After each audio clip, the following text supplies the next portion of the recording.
Oh, she's doing art. Oh, she's doing art for. Right? I didn't miss it? No, you're safe. Okay. They're doing a lot more than art. They're getting like an entire room ready. Oh my god. And she's brought toys. Auntie Kara's brought toys. My father painted something similar in my daughter's room back on Mars. I'm digging it. I thought I'm was digging it. important to I'm really digging it. Continue the family tradition. Well, so do I. Look. You're gonna make a great Aunt Cara. She really is. Grandpa John. Grandpa John, Aunt Kara, Auntie Mia. Oh god. I can't believe Oh, the family is really coming together. Emergency hearing, and then it's provincial custody, and 6 months fostering, and she's ours. It's a long process, but I guess it makes sense, yeah. I want to make sure everyone's ship-shape, yeah. Oh, she's gonna love it, isn't she? She's gonna love it. Tell me she loves it. My room? Yeah, a whole room all to yourself. And we can change anything, or we can change everything. You know, if there's a game that you don't like, we'll just ditch it. If you don't like the bedspread, totally Okay, fine. Alex The might want to... desk or the Alex pocket strip, just- if there's Alex. Oh, she's gonna... Alex is gonna nail this. Alex is gonna nail this. Right here is my sister, Cara. Hi, Esme. It's very nice to meet you. Oh, she got her own too. Ah. Oh, My name is Lovey. Lovey. Our home Is is a Love's zebra? home. Is that a zebra? I can't tell. It's very nice to meet you. Ah, going for a handshake. Wonderful to meet you too, Esme. He used to be a space dad, now he's a space granddad. He's space granddad now. Whoa! Did she just phase through the wall? Did she legit phase through the wall?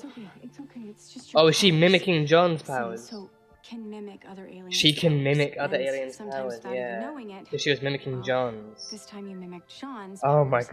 god, I thought there was a legit portal in the wall and then I I'm remembered so her sorry that I powers. didn't tell you he was an alien. I'm Yeah. so sorry, Esme.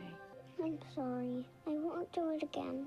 No, it's not your fault. It's not. None of this is on you. Oh god.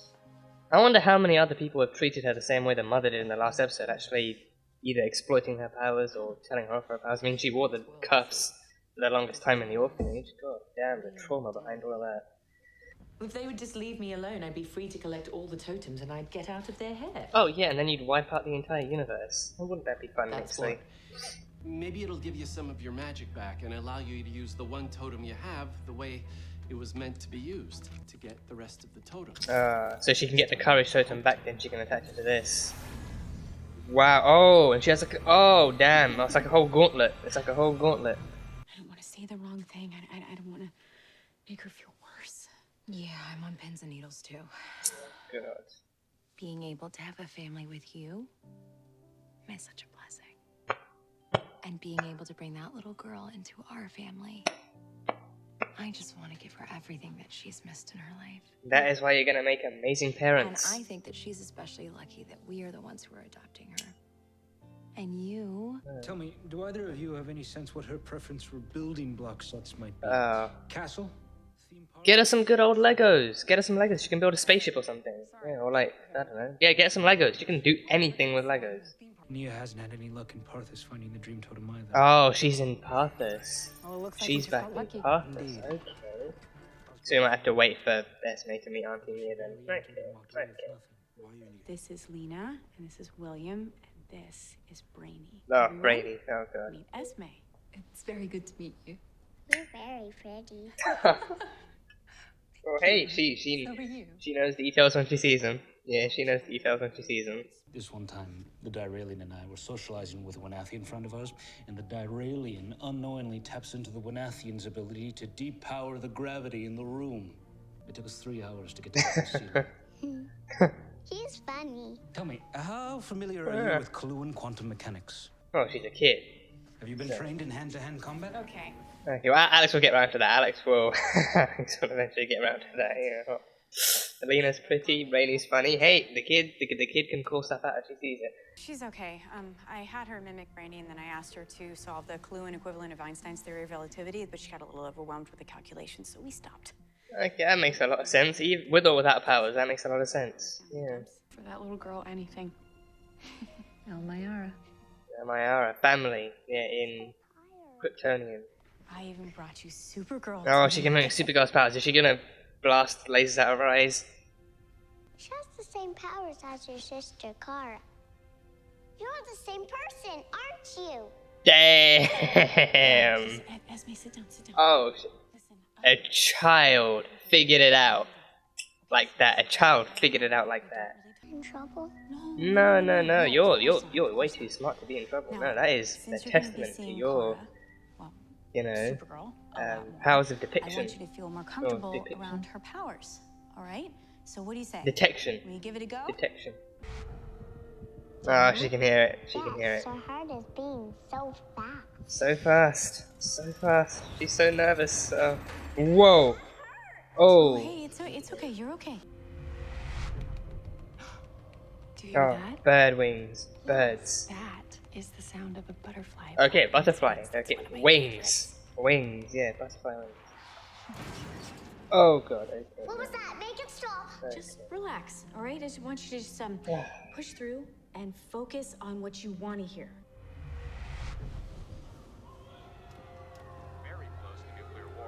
Oh no, she's still not feeling anything better. She's really that the world is way too shit for this child. Why'd you make me listen to that? You're horrible. Oh no. Oh god. Oh god. Oh, the world is way too shit for this child. The world is way too shit for children overall. If any child had those powers and they were able to hear that, it would just traumatize any of them. I should let Supergirl pass the gauntlet for me. Really? I'm not following. Oh, and then you snatch up the If I let her totem. obtain the Hope Totem, I can barter it and the Humanity Totem from her. I just need leverage. Oh, she's gonna go after William. Oh, She's gonna go after William. William Day. Yeah, and Clara can't let a human gonna get in trouble or be harmed by any of this stuff. We are not the aggressors here. They are. President, Prime Minister, you're misinterpreting. Oh, you got just a suit. Casual suit and jacket. You know what? If you can't calm them anymore, why don't you just end run the problem? Just make them agree with each other and sign. Oh, a treaty. control their You minds. brainwash them. Control their minds. That, secretary, is a great overreach of power. You asked me to let you help, so help. Yeah, but controlling other people isn't help, though. That's just control. Maybe it's time for Kara to try this gauntlet instead of Supergirl. Maybe, and maybe help Esme learn her powers with Kara instead of Supergirl too. Yeah. Hey, when we get home, why don't we finish decorating your room? I think it's better if we don't. I think it's better if you just take me back to the group home. For my powers hurt you too. Never gonna happen. Never happening. They are with you through and through. This morning, when Esme was scared, I wanted it to be about her powers, but it's not about that. She was afraid that she'd gone into trouble. It's us. Okay, so I was right. She was afraid she would hurt somebody. I think she is terrified of getting close to us, because she thinks we're gonna abandon her like everyone else did. How many times has she actually had to go through that, though? That's even more traumatizing. I just gotta say, I loved your article on Martian Manager keeping the peace talk safe. Oh. Miss Ross is Oh, Ruth Bader Ginsburg in the back. That's RBG. Ruth Bader Ginsburg. Oh, that's so cool. They have an article on Ruth Bader Ginsburg. There are good things happening. And our readers deserve that positive perspective. Oh god, Nixley's here. Oh, she's here for William. She's here for William. William Day. Oh god. Oh. Oh. Andrea, what the fuck? That's a good idea. Oh. I need to get a message out to Supergirl. Thought you heard him. Oh, a stapler. Oh god, stapler. Oh, okay. He tried. There was an attempt. There was an attempt. Ooh. Oh god, she's been captured I'm going too. to play this game with you, Supergirl. Bring me the totems by sunset. We're getting gas prices to hike up. Oh god. And after that, Oh, she dropped her ice cream. Oh, damn it. Oh, oh, there we go. Just, yeah, a few more steps. I am really sorry that I pushed you to practice so hard today. We got you another. Oh, they did get her Legos. They got her Legos. I told you, get her Legos and she can build a world. And too. So he's more like a pet, really. They got her a pet. He's called a truth seeker. Oh, a truth seeker. Ah, okay. Only tell So not so much a pet. So that means when you're around him, you have his powers too. Everything we say to you. Oh. Oh. We have something important to tell you. Okay, Do you want to try it out? okay, oh, they're gonna tell her that they love her and they're gonna keep her forever and ever. We are never, ever gonna send you away, okay? We're your family now, Esme. And we're gonna grow together. And you're gonna make some mistakes, and we're gonna make mistakes. I mean, I made mistakes earlier today, but we're gonna learn from one another. I had a family before, but bad things happened to them. And then I was alone. Well, that wasn't on you, that was not your fault. Do you want to know what your new family does for a living? Kick names and kick ass and take names. I really followed Mantis for a second. Kick ass and take names. You don't have to worry about us. Yeah. I believe you. Oh, okay, great. Of course, yeah. The talks. Oh god, everyone's scrambling. Oh no. Oh. Yeah, oh yeah, freeze the engines, whatever they are, yeah.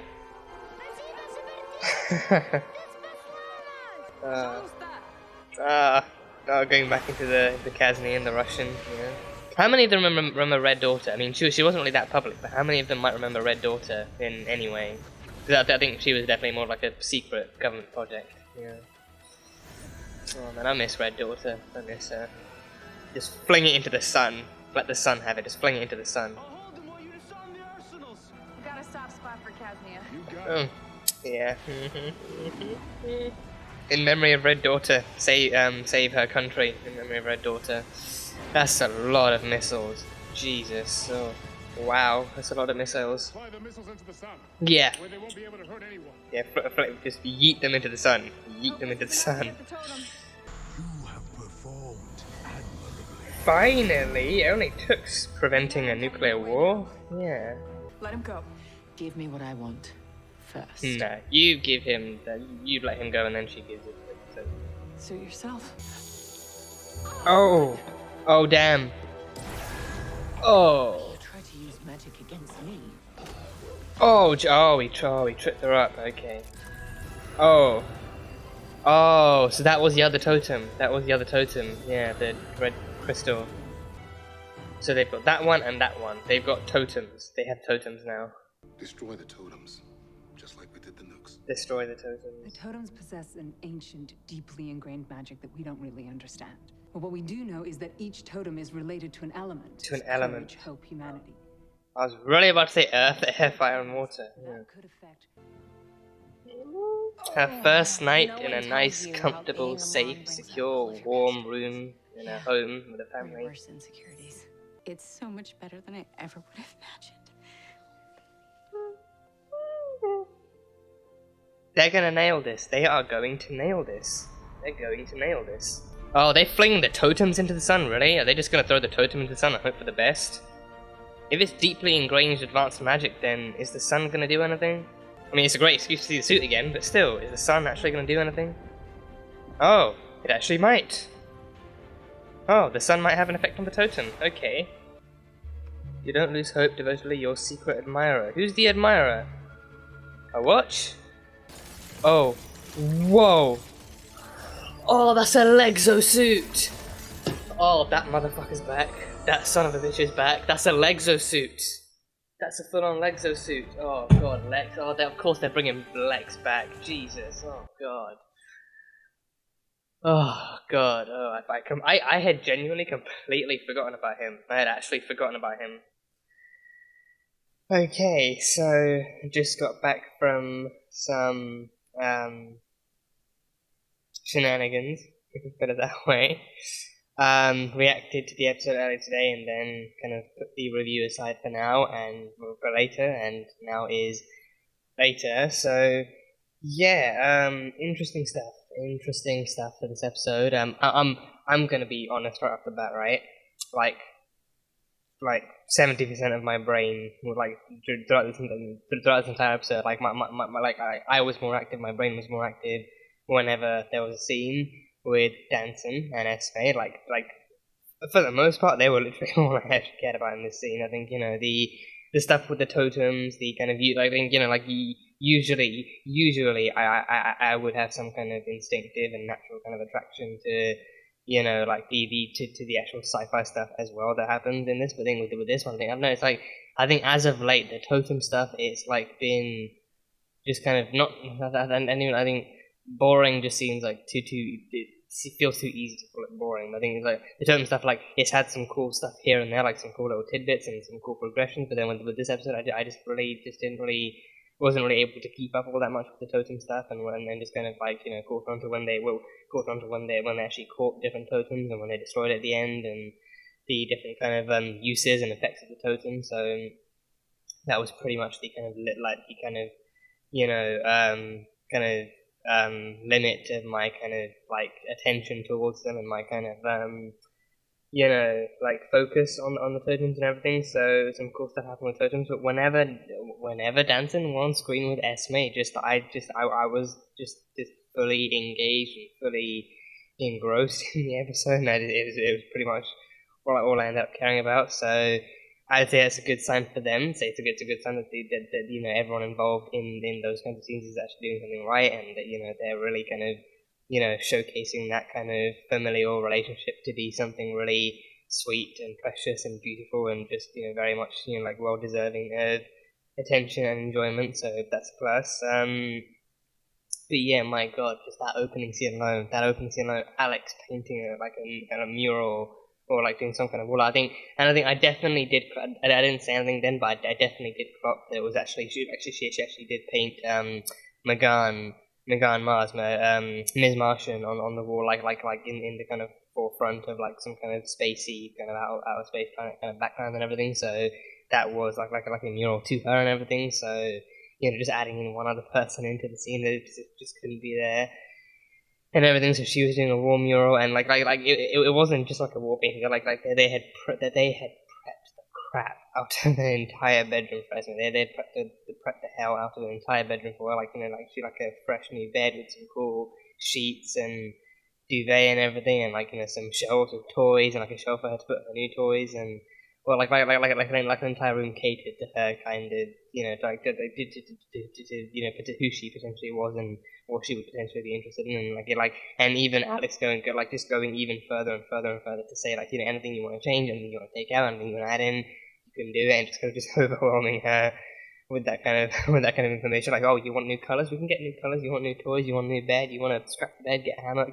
We can do literally anything you want and nothing you want at the same time. So seeing Alex kind of, you know, being in that kind of like, you know, you need anything, you call me, like Mama Alex will be, you know, at your beck and call for anything you need, and any changes you want, we can schedule it, we can do all that stuff. So seeing her like that, like I think it's very much kind of like very much feels like payoff to like all these years, and all these seasons she has waited like for the chance to be that mother to a child, and she has waited like to be able to provide for her child in that way. And now with Esme, it's like it's a literal dream come true. It's the one of many kind of pinnacles of dreams come true for Alex. So, you know, she has a beautiful kind of soon to be fiance / wife and everything, and now she has a daughter that they can both kind of raise and look after. It's all coming full circle for Alex. It's all coming full circle for Alex, and, you know,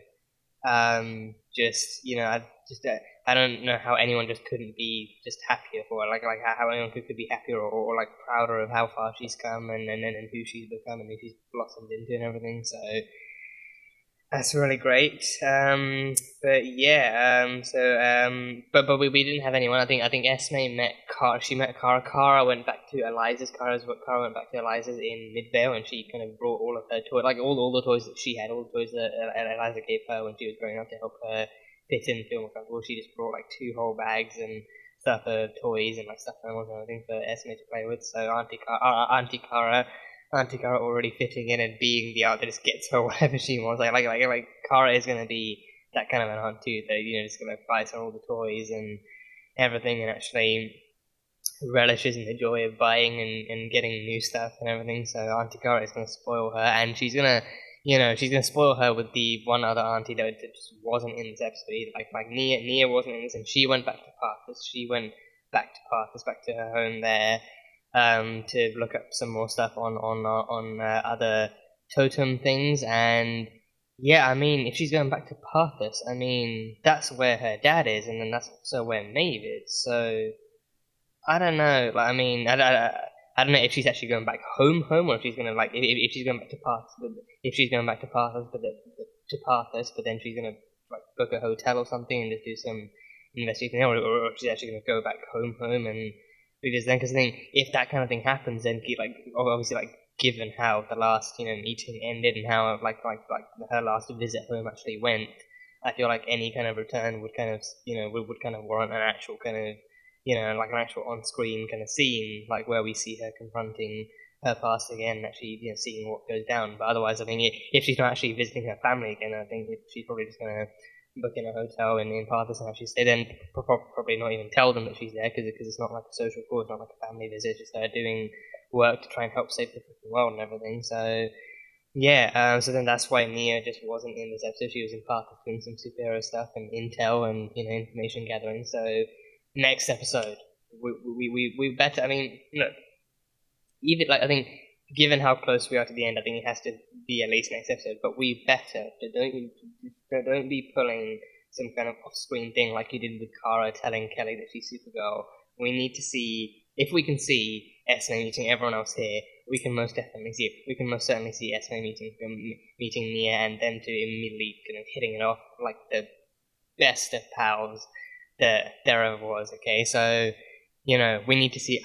I need to see, and we need to see Nia meeting Esme, and both of them hitting it off immediately and getting up to the highest of jinx, and the most troublesome of shenanigans and everything. Like they will be the most troublesome and the most kind of bounciest kind of pair of kids and everything. So they'll be amazing, and we need to see that. So hopefully next episode. But for the most part, she met everyone. She met Grandpa Jean. Like Jean, he spent years mentoring and watching over Kara and Nia, Kara and Alex, even Kara and Alex, and being their space dad, pretty much being like a space dad for anyone who was actually in the team and everything. And now he's become a space granddad. He's become a space grandpa. He's Grandpapa Jean. Immediately kind of befriending Esme and everything. So that was cool. And then she went to the watch. And then they took her to the watchtower, and she met Lena, and she met Brainy, who she's immediately like respectively, who she is dubbed as so pretty and so funny. She immediately recognizes details and accurate details, and calls them out whenever she can. So she accurately recognizes people as who they are. So she met Lena and Brainy that way. And I think Lena, I was fully expecting her to be just soft as all hell with her. I was fully expecting her to be soft and just really giddy and stuff to meet her, which it did roll out that way. And then Brainy being Brainy, I figured he would be good with kids in the most kind of peculiar and in the most brainy way, like him. And I think him even having actually met an alien of her kind before as well, he actually managed to share a funny story and managed to connect on that level. So I mean, Brainy, I think I feel like he's going to continue to connect with Esme in the most Brainy way possible, actually sharing but he like him and Lena might even be the ones to help actually get Esme kind of like they might be the ones to just to just share random science trivia, or actually get her into that world, or actually share stories and cool tidbits and everything, and they're gonna be the ones wowing her with all sorts of science and magic and everything, like Lena wowing her with magic tricks, and Brainy kind of being the funny science guy and stuff. So Uncle Brainy, and I mean Brainy. I don't know why. I think Auntie Lena I can definitely see happening, but Brainy, I feel like he would be a mixture between an uncle and a cousin. I really don't. I think he just has he has such a mixture of uncle and cousin energy to him. He could pass for an Uncle Brainy when he has to watch over her, but then if he's actually playing with her, I feel like he's gonna be more like an actual cousin more than the other. Like he just has such like a cousin energy in there as well as an uncle energy. So I think Brainy, Nia, and Esme just. Wow, they're gonna. There's gonna be a lot of actual, tidying up after them that Alex and Kelly are gonna have to do. Just doing just getting up to the most troublesome of time. So yeah, so she's met almost all of them, almost all of them. So we need to see her meeting Nia, and then we need to see them getting along. And actually, I mean, that'll be inevitable. But we need to see them getting along and playing and just just doing just the most kind of childish and random crap there is. So yeah, Esme, she met them. She met her super family.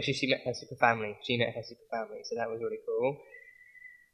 So we had that stuff, and then Esme, so I think her powers were definitely confirmed to be mimicry. Her powers were definitely confirmed to be power mimicry, so she can actually, she can mimic the powers of any aliens with abilities that she comes across and everything. So first it was actually in her room. She actually went to put her stuffed animal, like Lovey, on her shelf, but then she just phased right to the shelf, and I was fully, I think up until I actually kind of like thought about or remembered the fact that she has powers, or even actually realized that like her powers are probably mimicry. Up until then, I was fully expecting that there was some kind of mysterious, kind of evil, kind of portal in the wall that would actually kidnap her and take her away. But no, it was her actually just mimicking Jean's powers of phasing through objects and everything. So then she just went through. I think. And again, based on the windows, it definitely seems like like based on the windows and the daylight coming through them, definitely seems like that wall actually leads to the outside. So I think it's just like a good enough thing that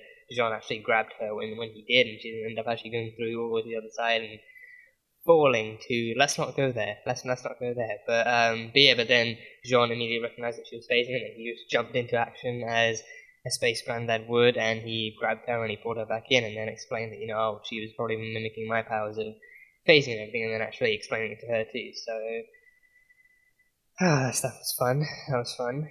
And then easily my one of, if not my favorite things about this episode, easily just it has taken different people different amounts of time to discover the fact or learn the fact that Kara Danvers is also Supergirl. And it has taken different people in this show different amounts of time. Each time it's taken some people like episodes, it's taken other people seasons, and it was even like a whole thing for most of season 5. Like one of the more major characters not knowing and only finding out this late. It was also like a major like angst filled kind of plotline for season 5 and everything. Esme Danvers Olsen. I mean, I would say she's a natural detective, but then even then, it's just her using her powers. I think she, sensed her powers coming in. I think around Kara's thing too. I think she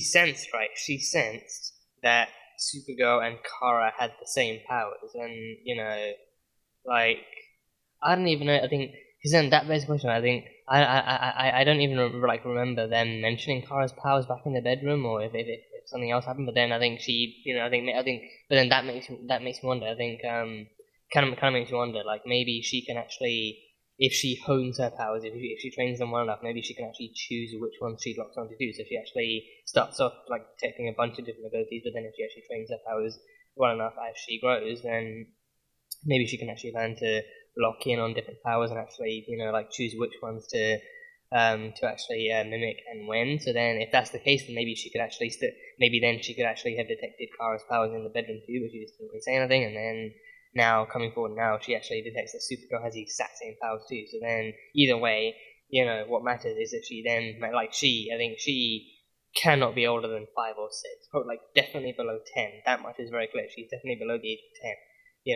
A child below the age of 10 managed to figure out that Kara was Supergirl like that. The exact same episode that she meets them both, she's able to put 2 and 2 together faster than any grown, mature adult with years of knowledge and experience and of living in a world where these heroes has. She figures it out just like that. So there's not a lot. There's clearly not a lot that can actually keep secret from Esme, but then Alex did tell her that that's not a secret that everyone knows, and it's a very, very closely guarded secret, so then she has to promise not to tell anyone and stuff. And I think I would say that I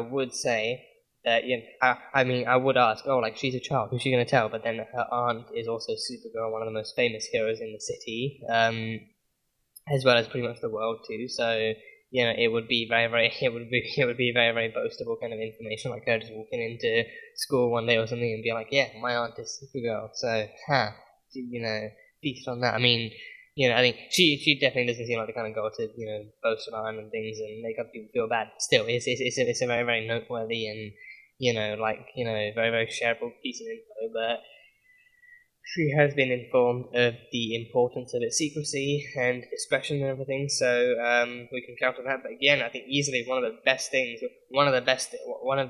like scenes and one of the best kind of character moments they've given Esme is her finding out that Kara is Supergirl and stuff like just like that. Just in the span of the same episode, the span of one episode, she immediately figures it out. So. God damn, she is a born detective. She's a born. I wouldn't even say that because again, it's just like for her powers, her powers of detecting other powers actually came in handy. But then still, it's like again, just like the disguise that her and Clark really use are not the most elaborate disguises. So she figured it out. So then at the Watchtower she does meet Supergirl, and then they start to actually try and learn her powers and help her understand her powers and train with them a bit more. And then she uses she goes with Kara's powers and stuff, and Kara has like being Kryptonian, she has a whole variety of stuff like similar to characters. It's similar to Clark too. So she has like the super strength, the hearing, the laser eyes and stuff. And I think I was curious if they would actually try and get her to use the laser eyes, but I think those would be more damaging to the environment. I think given what Esme's mentality in this episode has been explored to be, she is especially given her history of being picked up by parents who then discover what her powers are and then abandon her because it's too much for them to handle. Like she has a history of being picked up and then abandoned at the first sign of possible kind of hardship or struggle in trying to raise her or trying to understand us, and then she's just kind of afraid of a number of things, but most notably she's afraid of actually hurting other people with her powers, and also being left behind again because she's apparently too hard to take care of, or she's too much to take care of. So I think for any child, for any reason, that is just a really traumatizing thing to have to actually go through. So I think for Esme, she said it's happened before. But I think she never really specified how many times or how often it's really happens. I think it's even once is still enough to actually dwindle her hope down to the barrel. So it's not easy to actually. And I think especially Alex and Kelly too. And I think it'll probably be even harder for her because I think she's actually being introduced to this new environment where it seems like everyone's actually got a handle on this stuff. Everyone knows what's going on, or at least has an idea. But then if even they can't do it, or if they kind of step back on it, then it's just gonna that's gonna be the biggest kind of heart crushing kind of thing for her too. So yeah, her mentality is she doesn't want to hurt anyone with her powers, but then she also wants to avoid using them because then that will show people what she can do, and then that. In the past, that's usually led to people sending her back into the system because they can't really handle her, which then leads her into believing that she's never going to find a family that accepts her for her, or can actually kind of be able to handle her with her with her abilities and all. So it's heartbreaking to see something like that. But then I think it's also a testament to how good Esme's actor is too. She actually does a great job portraying that kind of she just seems she seems like a very naturally kind of innocent and sweet kind of girl who's afraid of all these different kind of issues and all these problems and everything. So definitely actually got fleshed out in that scene alone. So then they actually mimic the super hearing. So then she actually manages to hone in. At first, she manages to hone in on the heart, on really really small and harmless things like Alex's heartbeat, which is actually pumping really fast because Alex wants this all to go well, and she wants to actually help Esme, and she wants to actually help her understand her abilities better and everything. And then she then the next good thing is her actually hearing the flap of the butterfly's wings. But then no matter what she hones in on at first, her hearing always expands and goes even wider, and actually manages to pick up louder, more more startling things like the car truck and the construction and all these different kind of loud, kind of scary sounds that just kind of startle her and shock her and everything. So then after that, it's just evidence of her being pushed and her being kind of encouraged, but still kind of actually being pushed to explore more of her powers before she's ready or before she even knows how to control them. Because for her, that's the biggest issue too. She doesn't know how to actually control them, how to train them or anything. So. It's kind of startling for her, and especially this being her first new home in a while too. She's kind of I think she's still just a kid. She doesn't really know how to process all of this all at once. So she's meeting people, and she's meeting so many people, and then all of a sudden she's actually like being taught her powers too. So I think I think the key here was definitely actually actually letting her settle into her home and into her new environment as Esme first before exploring her more alien origins and her more alien kind of nature too. So I think I think for her clearly being treated differently and being seen differently because of her powers has been like a long kind of weighted kind of issue for her. There's been like a constant dark cloud over her head and everything. So now going into this, I think she sees that there are people who can help her, but then because of like the stuff that her powers have cost her before, she's also, I think she's also kind of hesitant to maybe trust her usage of it fully and everything. So I think I think the key, maybe even the key that they explore in the next episode might be just actually treating her as Esme first, actually seeing her as Esme first, and then afterwards, if she actually goes to them and tells them that she wants to learn more about her powers, then you actually it initiates some kind of training scheme or some kind of like early learner scheme or something. So yeah, I think that's why, especially like an episode, I think that's why like an episode exploring Esme as Esme would be best, actually having Nia come around and actually her actually having them bonding and having them spending time together and them being friends and actually actually showing Esme in like a much more kind of natural kind of personified kind of light and everything. So yeah, I guess that stuff will be fun. And then in the middle of all that, Alex, I think to begin with, Alex is actually really kind of like, I think to begin with, she's not struggling. She's actually just really kind of nervous because she wants it all to go well, and she wants it all to actually stay peaceful and sane, and she wants Esme to be as comfortable and as happy and as at peace with her new home and her new environment as possible. But then like that also means that I think, and as we saw at the beginning with her promising Esme anything and everything, she also does kind of tend to kind of rush into it head first and just go overboard there and everything. So with Alex, though, I think there was a clearly visible approach of her wanting the absolute best for Esme, no matter what it was, whether it was her living situation or even her actual kind of alien kind of education arrangement too. Like her actually, and I think it's because like they know that they have the resources and they have the people and they have the right kind of space where Esme can explore her powers, but then I think Alex then kind of like initially took that to mean, oh yeah, she must absolutely want to know everything about this, and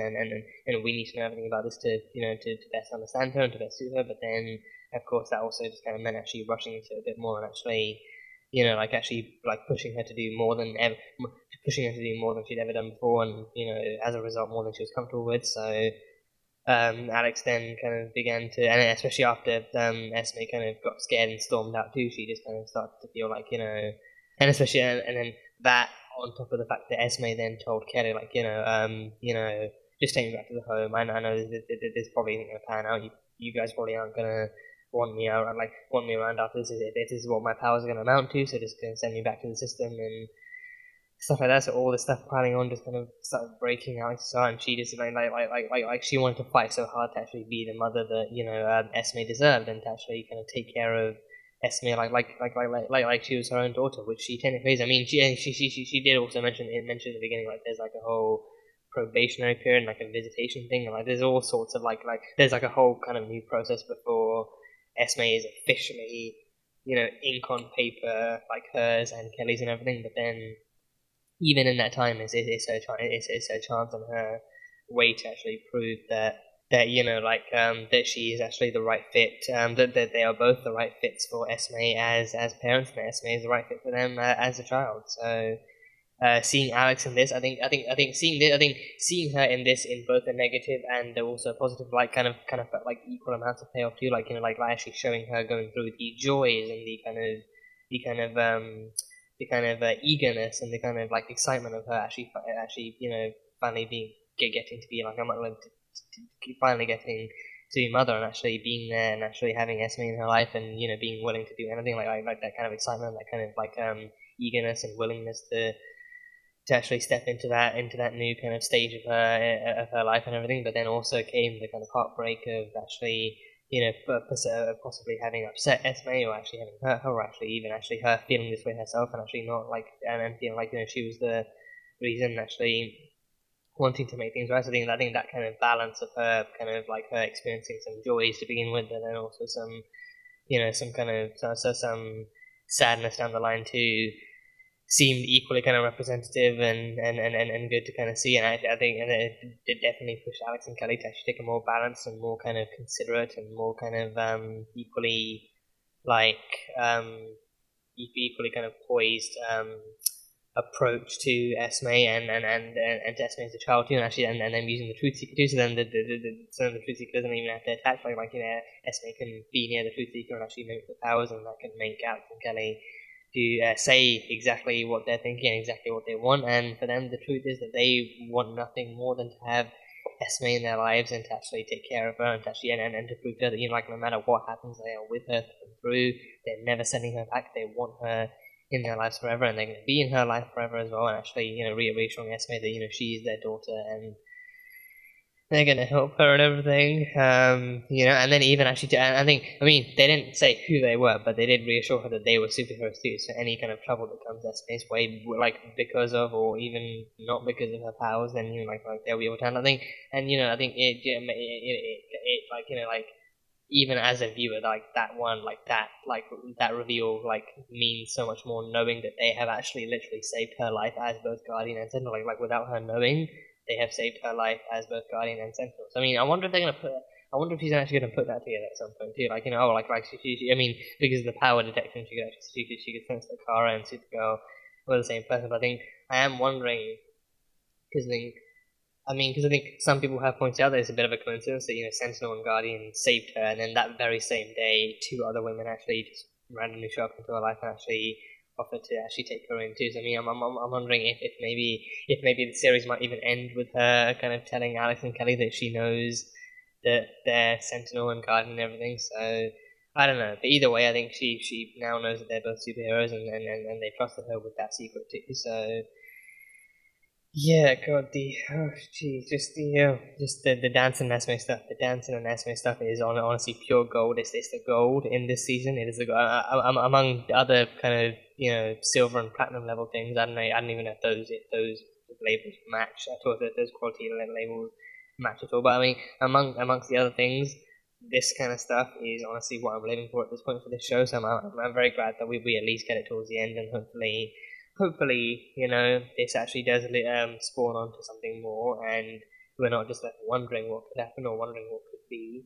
But yeah, it's really great. It is really, really great, and Kyla and Ozzy are absolutely nailing it as their respective characters, and then with these stories of Alex and Kelly actually moving forward in their lives and being found parents. With them being, so then they've moved in together, they're now living together, they now have a daughter, so could a proposal be on the way? Could an actual Dansen wedding? If the series ends with a Dansen wedding, I'm gonna die. I'm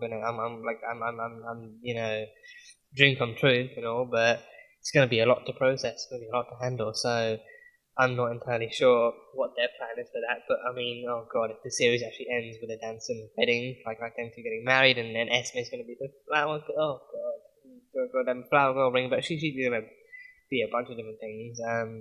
To make sure that her 2 moms' weddings is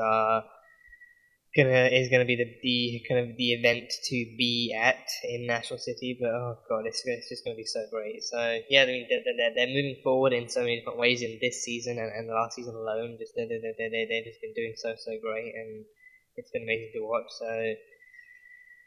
Oh god, I can't handle this. I can't handle it. So yeah, and I think with the Truth Seeker, that they did also make the promise that it would also be completely up to Esme too. It would be Esme's choice. It would be Esme's choice of whether or not she actually pursued and continued to explore her powers. And if she didn't want to, then there would be no further discussions. But then if she didn't want to at any time, then they would do their best to actually help her in the safest and most controlled and kind of calmest kind of way possible that would best suit her. So I am soft. I am just so fucking soft for these 3, and I just can't. I can't take it. I can't take it. So yeah, this season better end on some high, bright, and positive notes for them. So yeah.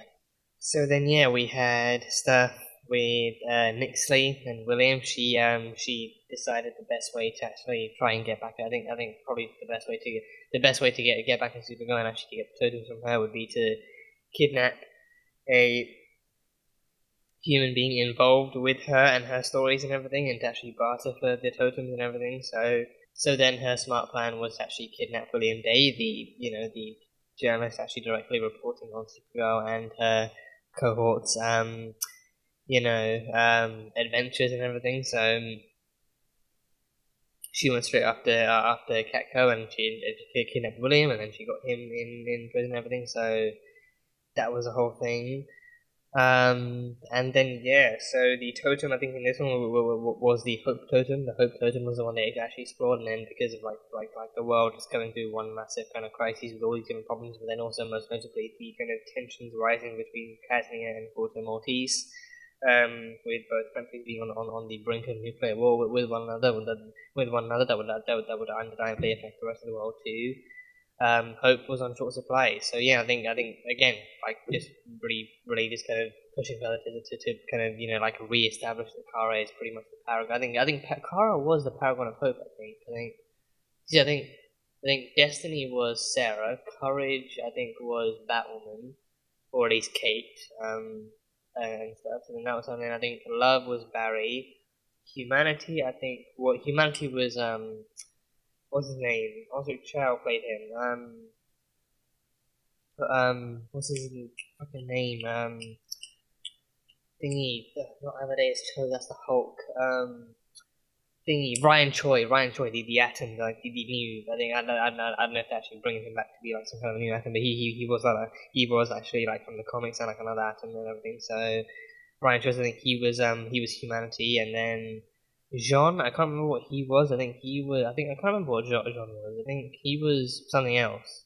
I can't remember what he was, but I think Jean was another Paragon, and then Lex actually swapped himself into the Paragon, actually swapped himself in with Superman and everything. So that was that, and then but then I'm pretty sure Supergirl. So I'm pretty sure Kara was actually Hope, the Paragon of Hope. So I think with her being that, I think she expected it to be easy enough, and like her kind of solving all these kind of simpler crimes and saving some people from simpler accidents and everything, and actually trusting that would be Hope. But then no, she actually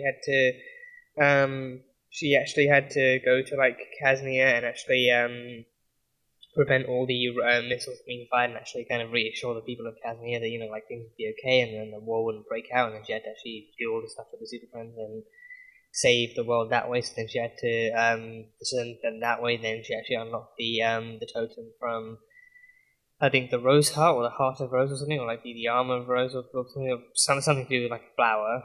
So then she unlocked the totem that way. So she had a couple, and then I think it was Nixley who had the Courage totem in her gauntlet and everything that Mitch built. But I think and Mitch even built her like an actual gauntlet, so she could actually re-harness her magic again and use that even in like an even more kind of lethal way. So that happened, and then she bartered with William's life, and then they both and then Kara managed to save herself and William and the totem in the end. So then they had all three totems. So I think now they have all three. They have Humanity, Hope, and the Courage totem. So then Nixley has none of them. So and also like not just that, but I think now she didn't do it to all of them. She didn't do it to all of them, but I think she destroyed the Hope one. I think it was the Hope totem. The Hope totem that she actually destroyed. She just yeeted it into the sun and everything. I thought she might do it with all of them. I thought like just for extra measure, she might do it to all of them. But then now, just even with one destroyed, the All-Stone can never be summoned, and reality can be, existence and reality can stay safe. And I think so. They can destroy one thing, but like in Marvel, Thanos just has to end up getting all those stones and snapping his fingers and wiping out half the freaking universe. So but I think with this one, I guess with this story and the scope of it being much smaller, I think there's a lot less. I think the stakes may well be high, but I think they're not really doing the greatest job of actually building it up to be something very, very kind of fearsome or terrifying or anything. I mean, the base concept of people dying and the universe being wiped out and everything is terrifying in and of itself, but still. That kind of stuff happens. So then I think she destroyed the Hope totem, but then the other two are still kind of in their possession. So I think again, as long as one is destroyed, it's fine. I think honestly, even when I said it sounded good, but then actually seeing them doing it, saying it out loud, oh, just fling it into the sun, just eat it into the sun. It actually sounds like a good idea. Like, okay, you want to make sure something is destroyed, chuck it into the hottest thing in the solar system, which is the sun. But then I was like, is that actually gonna? Because these items are meant to be ancient relics of power and everything. So I think again, it's like on the one hand, it's like you throw it into the hottest star in the solar system, and that is definitely bound to do some kind of damage. I think would it actually destroy it? Would the sun? I mean, the sun alone is as old as it is. So I think it's also as powerful and hot as it is, and it's actually burning away and causing all that kind of damage. But then just can't help but wonder, would that be enough to destroy ancient relics of power like that? And I guess it worked on the Hope Totem. So the answer in that instance must be yes. And then the Hope Totem is gone, so the Allstone can then be fully assembled and fully prepped for destruction and chaos and all that kind of stuff. So yeah, they did it. But then, I think one reference I actually did enjoy, one reference that actually did kind of hit me was Supergirl declaring that, that she actually had a bit of a soft spot for Kasny, and I think that had to be a direct reference to Red Daughter as well. Red Daughter, I think, I think Red Daughter, who, actually, her ending, again, was her saving, she went out saving Kara, she took the blast for Kara, and she went out actually saving Kara and giving her a fighting chance and everything. So Red Daughter was underused, and she was taken out way too early. She had so much potential, and she was an amazing character overall. So I definitely would have actually loved. I think definitely would have loved to see it. I mean underused. I say underused more in relation to her actually being taken out way too early too. I think it was she was mostly just actually taken out way too early, and I think I definitely just would have loved to actually see her going through her own kind of redemption beyond just a self-sacrifice, and actually being able to be the Red Daughter or Supergirl that she herself actually wanted to be, instead of having to die so quickly after living a life manipulated by Lex and the Kasnian government and everything. So she deserved so much better than what she got. So sucks that when and how and stuff that they actually took her out and everything. So I think hearing that Supergirl actually still remembers Red Daughter, and she still kind of respects her, and she's still saving these people for her, because she died to make sure that Supergirl could live on. So then she's actually fighting that much harder to save the people of Casting, to give her hope. And then even that kid who was saved by the missile actually actually knows that she's Supergirl, and actually goes after her, and then everyone else starts cheering and recognizing that Supergirl is there to save them, giving them hope and everything. So that kind of thing is what really works in her favor for the Gauntlet and everything. So again, it did make me wonder, do they actually remember? Because it makes me wonder, if they remember Red Daughter. But I think as far as I can remember, Red Daughter was still a very, very secret kind of project by the actual Kasnian government in connection and in collaboration with Lex. So she was pretty much kept a secret, besides from any kind of secret missions that Lex wanted her for. So I think she wasn't really kind of let out in public very much. She wasn't really kind of made kind of a public kind of figure. So I think in that case it definitely makes sense that they would not only actually not know Red Daughter, but they would and arguably know Kara and know Supergirl a lot more. So yeah, but if anyone in that scene was going to remember in this episode, if that scene was actually going to remember Red Daughter, then it had to be Kara, and actually her. Actually fighting to save in the homeland that was once hers too. So that was a cool reference. And then I think the very end. So with the Hope Totem destroyed and the Allstones now prevented from ever being assembled to be the weapon that X-Ley wants them to be, she had a gift box to this kind of parachuted down like a portal, and then she opened it, and it was like a watch, and then the note said, from your secret admirer and stuff, and had a message on it, and then she pressed the buttons on the watch and it blinked up, and I was wondering maybe it's actually going to transport her somewhere, or maybe it's actually going to open up a portal or something. And I think I thought, oh my god, don't tell me this is one of those Lex portals that he opens up. But then the actual suit of armor stuff materializing around her, and then the emblem on the chest and the mask design comes up, and it's oh my god, that is a full-on Lexosuit. That is just such a Lexosuit design. So it's oh great. That motherfucker's back. Jesus. Again, I had pretty much for the most part, I'd actually completely forgotten about him. I'd actually forgotten that he was still kind of in the background doing whatever. I'd forgotten he actually, I vaguely remembered he had actually left actually after telling his butler something, but then after that we had no news of him whatsoever, which I was like, okay, great, Lex is out of the picture for now at least. And then I think like knowing that's the last time we saw him, I think he did not bow out gracefully, he did not leave and swear never to come back. He left, actually swearing to find something more. Because I think he was actually dubbed as the man who has everything. So then he actually went off to find more. So I think God only knows what he's found that is going to allow him to come back now. But Lex Luthor is back. So yeah, now he's partnering himself up with Nixley too. So I think it's just Lex. I mean, look, as long as they can take him out quickly, I really don't care. If they can just take him out quickly and just be done with it, then I really could not care less. But if they're actually going to make him last until the end of the series, then I think just I think just a Supergirl ending with Lex still being around is not exactly my idea of a fun finale. But I guess it's just a matter of time and writing and all that kind of stuff. So God only knows what kind of plan they have for Lex and how long they're gonna keep him around for. But not long left to go, so probably not too many episodes either. But him and it seems like now him and Nixley have kind of now forged like a surprise partnership, and he's actually sent like a suit as some kind of maybe like a not necessarily a peace offering, but as like an actual sign of trust and like a gift as well. Like you needed the All-Stone, but then those heroes destroyed it, so now you get your own suit, and one that probably caters to her need to, and one that maybe she can even use her magic with as well, like her own like gauntlets and everything. So she he just had been kind of raises questions like how did he know where she was, and how did he know to actually send like a suit to her in case she lost her other weapons of destruction and everything. But either way, it happened. So now, come the next couple of episodes, we'll probably see her and Lex actually meeting, and then them two just doing stuff together. So Lex Luthor is back.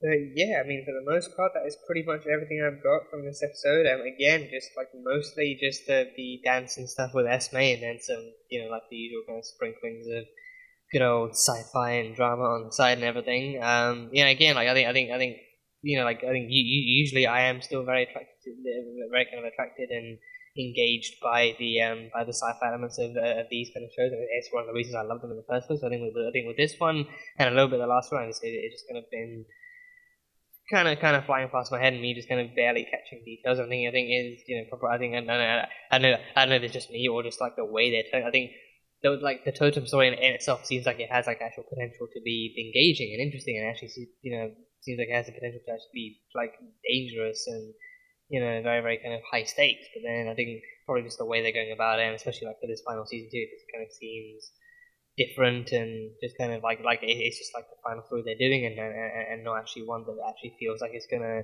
be life changing or anything. So I don't know, but either way, it's there, and it's fun enough for me to keep going back and everything. But again, that's me. But yeah, that is pretty much most of what I've got down. So that's cool. And again, just looking forward to seeing everyone else who actually finally matters to, actually finally getting to meet Esme and bonding with her, and actually going forward, hopefully seeing some more kind of humanizing and more personal connections being made, and her actually learning to live freely and safely and like more humanly in such an environment without actually having to worry about her powers all the time. So hopefully that is the storyline that Esme gets, and Dansen just kind of nailing it from here on out, actually understanding Esme on like a more personal level, and actually knowing how and when to approach her about different things, and vice versa too. So they're gonna be awesome. They're gonna be like one of the best families that this show has ever seen. So cannot wait to see how that blossoms and carries on. So yeah, it should be fun. And yeah, we had some great Kara and Lena stuff here too. We had some great Kara and Lena stuff in this. We have been getting for the past few episodes since she actually came back from Newfoundland and actually discovered her powers, and Kara just kind of confiding in Lena almost every chance she gets, and all those kind of heartfelt kind of couch scenes, and just them two listening and talking and just being there for each other is equally great. So we'll see exactly where that leads us towards the end of the series, so that should be fun. But yeah, that is definitely all I have at this point too. So yeah, that is all I have. So that was Supergirl season 6, episode 15. So thank you guys as always for being here and for watching this video. If you guys enjoyed it, then salt and burn that like button. Comment on what you thought of the episode and what you think is coming up next time on Supergirl. Once again, the full-length reaction will be available on Patreon, so you can go check that out over there. And yeah, that is it. So, I will see you guys next time.